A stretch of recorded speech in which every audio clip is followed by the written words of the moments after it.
Hey, Krista family. This is Chaplain Michael, and it's actually 3 o'clock in the morning right now, and I couldn't sleep, and I'm actually the reason I couldn't sleep is because I wanted to remake the video for this study, and my struggle is this one would probably is probably going to be a little bit longer than normal, and so part of my concern is that because of the length, people will choose not to watch it. Um, but I feel like I need to share these things because I don't know when I will have another opportunity to give many of you like a window into not just my life, but to other African Americans' lives, just to help bring greater clarity.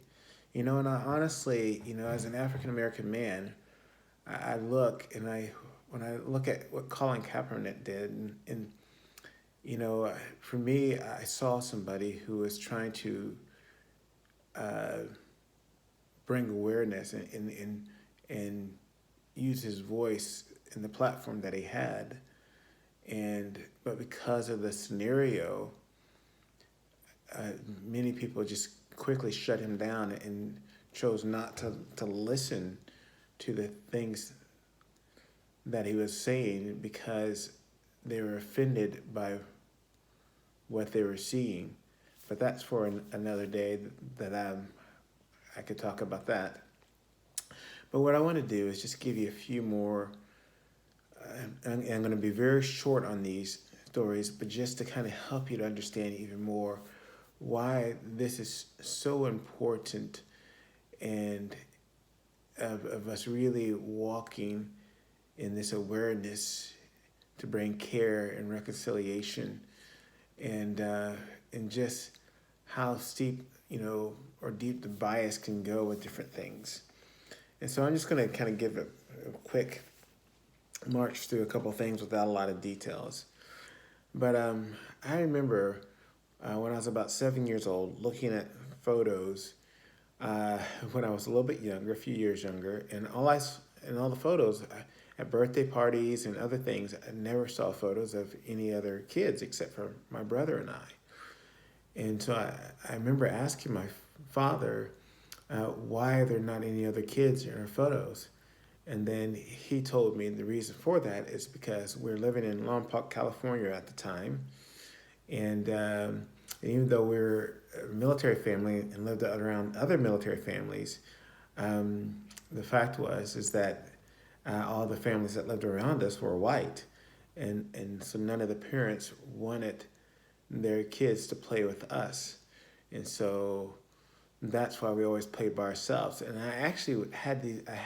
I have always had these foggy memories of just kind of seeing my brother and I just sitting there in the yard or other places, and never having others around us. And so at 7, when my father sharing this with me, I was understanding, and I'm glad he shared it with me. But at the same time, I started having these thoughts about, huh, why am I not good enough? And why is my skin color not good enough? And now to fast forward some years, I remember when I was 13 years old. Now there's other things that have happened in between these years, but I'm just trying to give, uh, significant points or times in my life where things were impacting me. And but I remember when I was 13 years old, and this is going to sound kind of like one of those, you know, jokes about a priest, a rabbi, and a monk or whatever are in a room. But anyway, it was when I was 13 years old, and there was a white friend of mine named Randy, another white friend of mine named Guy, and a Mexican friend of mine named Paul, and myself. And we were all standing around talking, and my friend Randy said, "Hey, um, I want to I'm going to have a birthday party this weekend, and I want to invite you guys." And Randy, his family was a little bit more affluent than the rest of ours. He had a nice house and a swimming pool, and just a real cool place for teenage kids to, want to have a party. birthday party. And so anyway, so when he was telling us about his birthday party and all the things that are going to be there, everybody was all excited about coming. And then after he talked about it for a little bit, he pulled me aside and he said, "Actually, Michael, you can't come." And so I kind of looked at him and I said, "Yeah, I can come." And he said, "No, no, you can't come." And so I asked him, I said, "What do you mean? Why can't I come?" And he said, "Well, you can't come because my parents are prejudiced, and uh, and I don't think they'll allow me to invite a black person to my party." And so, I try to put on, a brave and, strong face and said, "Okay, I understand." And then a day later, he came to me and he said, "You know what, Mike? I changed my mind. Why don't you just come? Just come to my party." And so he told me that. Uh, but also, I knew that his parents were prejudiced. So I'm torn, thinking, should I risk what may happen, or the embarrassment of being turned away, or the awkwardness of being there and have his parents look at me? But I finally decided to go to the party. So I went to the party, and I already had determined in my mind, said, they don't know me, and they're going to judge me because of the color of my skin. And here's the sad part about this. This is the real sad part that grieves me. I remember thinking, I'm going to show them I'm not like the rest of the black people that they may know. And so I was going to try to show them that I was different, that I can somehow be better than the rest of the black community. And that was just a strange thought, because I mean there was nothing wrong with our black community, but I felt like I had to be better somehow. And so maybe I'm saying I had to be more white. I don't know. So I remember going to the party and getting to the party, and the first thing I did is I went up to his parents, and I said their last names, and I said, I just want to thank you for having this party and allowing all of us to come here to your son's birthday party. And I remember holding out my hand and shaking their hand. Later on that evening, Randy came up to me and said, "Michael, I don't know what you did to my parents, but they came up to me and said, we really like that Michael. He really is just a nice young man." And, again, any young man, we want to be respectful. But I knew for me, because I was an African American, and knowing how his parents felt about black people, that I had to go an extra mile and stand out. And I remember at the party the whole time, I was always thinking, I'm being watched, so let me be on extra good behavior. And now, let's fast forward just a year or two more. Being in high school, and because my father's in the Air Force and we lived in Big Spring, Texas, most of the black people lived on the north side, and but we lived on the southwest side because my father was in the Air Force.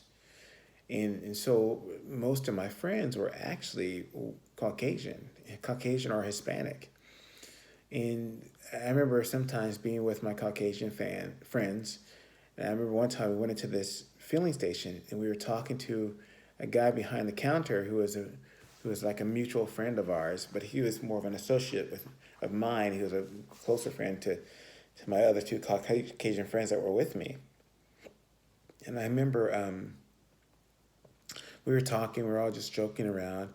And then finally, the guy behind the counter, and I want to brace you for this a little bit, but I remember him looking at me, and he said, "You know what?" He said, "You're a pretty good old boy for a nigger."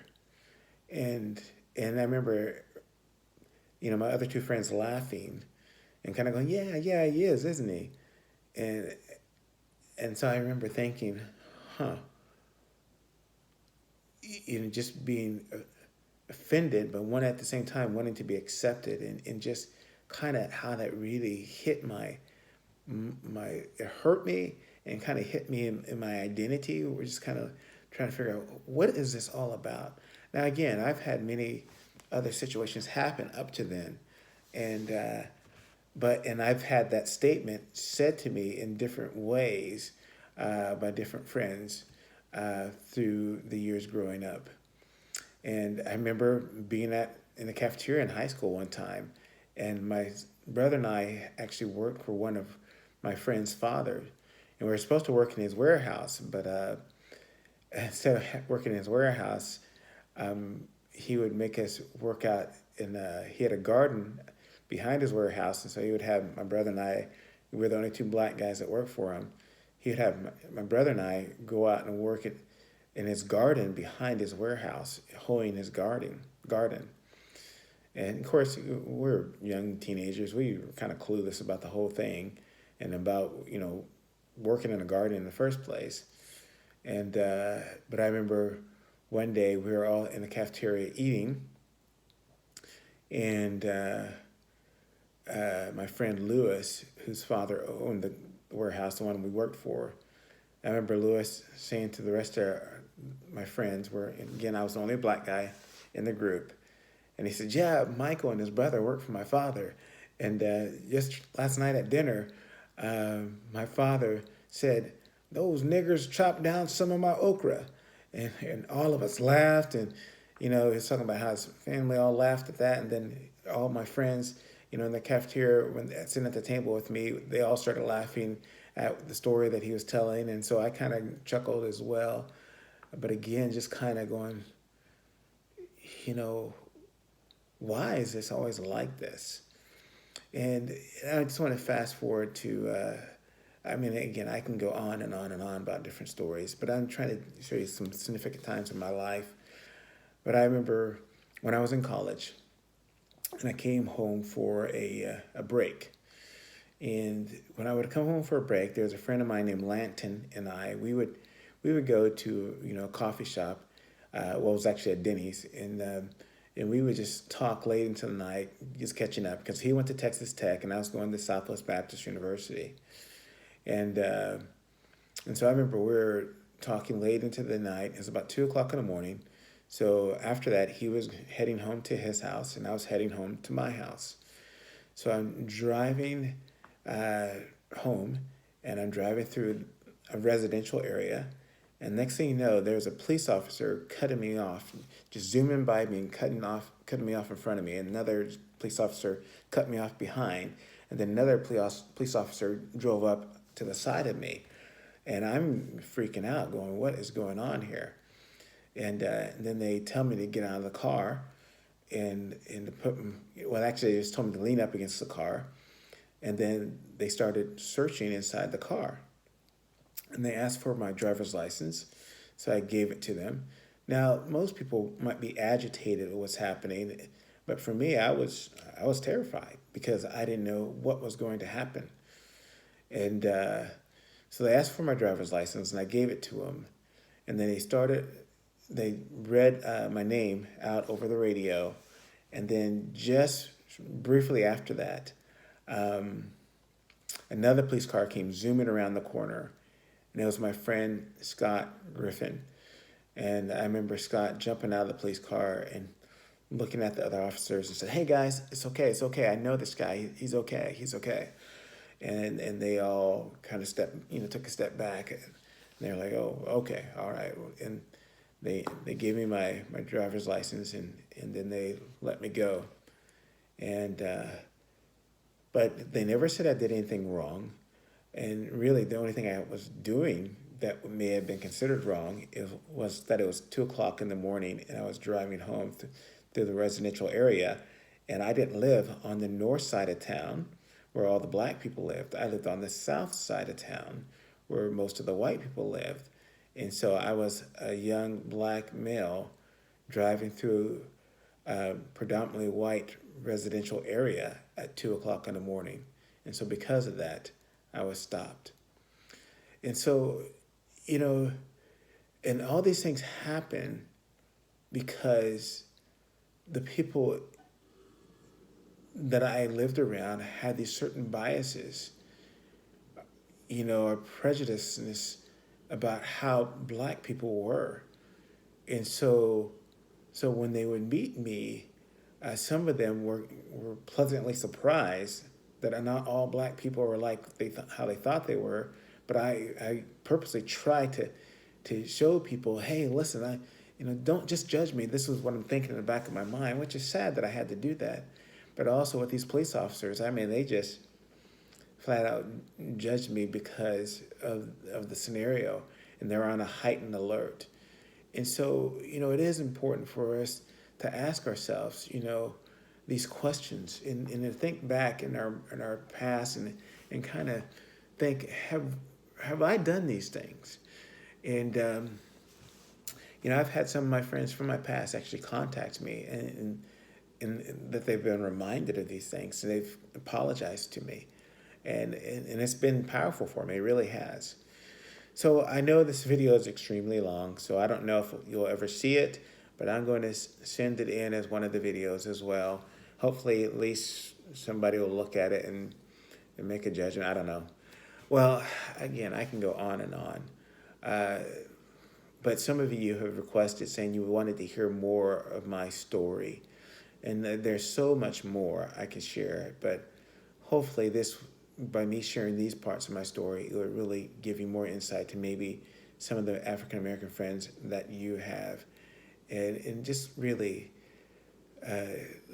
allow it to be a pivotal point to bringing more introspective thought in our own lives, and also thinking about helping us to understand some of the frustration and the angst that others are feeling, but really asking ourselves, okay, what are those blind spots in my life where I may be prejudiced and not even realize it, or may have done or said things that projected that and not even realize that. Well, this is Chaplain Michael. I hope somebody does watch this video. Bless you all. I appreciate you all.